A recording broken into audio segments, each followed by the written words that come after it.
For the number one pick of the Week 14 Sunday six-pack, I am going with the Atlanta Falcons, -2.5 at the LA Chargers. And I'm just going to keep testing this Chargers team and Anthony Wynn until they show me otherwise. Because, number one, I really do like this Falcons team. And I think because they played New Orleans twice, games that I thought, they could have won. And, the second time they were more competitive than the first. But, maybe those two losses are kind of masking some of the improvements that they've made on the defensive side of the ball since Raheem Morris took over. Even in this latest Saints game, they gave up 21. The week before, they gave up just 6 points. They're giving up they haven't given up a 30-point game under Raheem Morris. 27 was the high by the Denver Broncos in a game where the Broncos were playing catch-up for much of the second half. So I really do like this Falcons team and some of the improvements they've made. But this is a game where Anthony Wynn gets the biggest coaching downgrade for me, in my model out of any team. And now you're starting to see the metrics line up with the Chargers playing on the field, because for much of the season it was like, okay, the Chargers are kind of an average team with a great, quarterback playing well, some talent, just playing a little bit, below their true talent level, underachieving a bit. You usually expect those teams to kind of bounce back. But now you look up and you look at DVOA, and remember, DVOA is schedule adjusted, and the Chargers, after this latest defeat to the Patriots, are now 30th in total DVOA, and weighted DVOA, which weights the more recent games more heavily. The Chargers are number 31 in the league.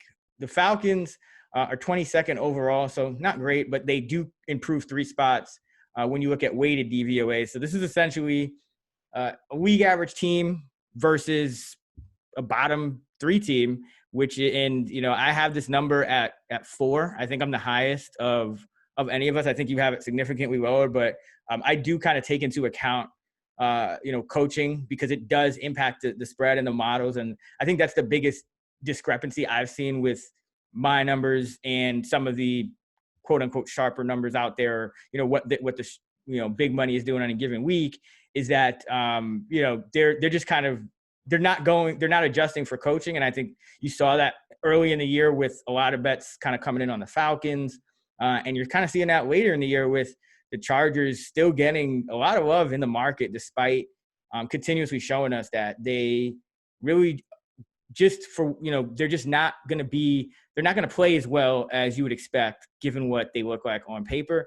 And I think it was kind of significant that after that Bills game 2 weeks ago, the Chargers were officially eliminated. Essentially, their playoff chances went to 0. And then for them to come out last week and 45-0 as a home favorite, they lose. Pro Football Reference has spread data dating back to 1975.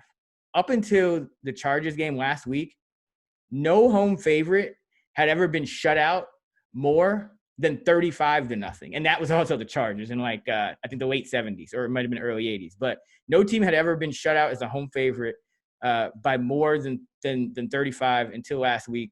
With these Chargers, they're still at home.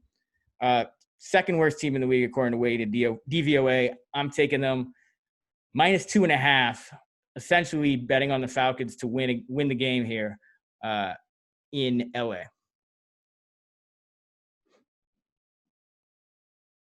Yeah, look, I think it actually was the most lopsided shutout loss since 1989, but whatever. Yes, it's definitely been over 30 years for sure. But what I disagree, because I make this closer to a pick. Now, all I did is tease. I have a teaser piece out for this week, so make sure you check it out. I teased the Chargers up from 2.5 to 3.5. It fits the mold. I do think that it's the one thing that's not great about teasing is I think it's going to be a higher scoring game, which doesn't make it an ideal teaser. But because I make it closer to a pick, I was more than comfortable teasing the Chargers from 2.5 to 8.5. And outside of last week, all they've done is playing lots of close games. And, it just going back to history, if any trends players are out there, a home dog after a more than 3 touchdown loss since 2003, 40, 23, and 2 against the spread at 63.5%. Teams off of a shutout loss are 26 and 1 against the spread since 2015, about 68% over the past 20 years. A home dog, so after getting shut out, a team that's a home dog is 31 and 6 when teased since 2001. So that's what I'm doing here. Now that all of what I just said goes back to kind of one of my key philosophies in the NFL. Just works this way with your numbers, is buying low and selling high. So, everyone sees the Chargers lose 45-0 last week, and it's they're terrible. And look, just coming out and saying I'm fading Anthony Lynn to not win this game because the Chargers pretty much have to win this game to cover. That's actually sound enough reasoning right there. But the one thing that you're fighting against here, I saw this really funny tweet, and I apologize to the author because I don't remember the handle, where it said, the Atlanta Falcons are an organization of 52 players working together in order to maximize Koo's fantasy points, their kicker. Which, because they cannot score in the red zone. It's what cost them last. I mean, it is amazing. The only 2 teams that are less successful in the red zone this year are the Giants and the Jets. And it's crazy. By the way, special teams game, if you want to talk special teams, goes to your point. This is a revenge game for Koo, a revenge kicker game. And he's been great. And the Money Badger, can't name yourself as a kicker. He's been awful. Charger special teams been awful. So that could end up being the difference. You cover 2.5, just a missed field goal or a field goal. But yeah, I mean the Falcons, just the red zone. I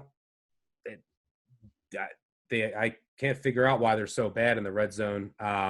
They can't run the ball and they don't have a mobile quarterback. I'm sure that's part of it, but the play calling doesn't seem to be ideal. I do expect Justin Herbert to bounce back against the soft Falcons defense. It has improved, but Herbert's been good almost every week except last week, and this isn't a Bill Belichick defense. So fading Anthony Lynn to lose, I can't give you too much shit. But for me, I'm teasing the Chargers up to 8.5. Yeah, I mean, I'm usually on the, buy low, sell high. And I actually have a pick that kind of fits into that perfectly, but my numbers actually make this 4. So, it's a spot where usually when you're buying low, selling high, we had the Jets and Raiders 7.5 last week, things like that. Usually the number is a little bit higher, but this is kind of, for whatever reason, the Chargers are still kind of getting that benefit of the doubt.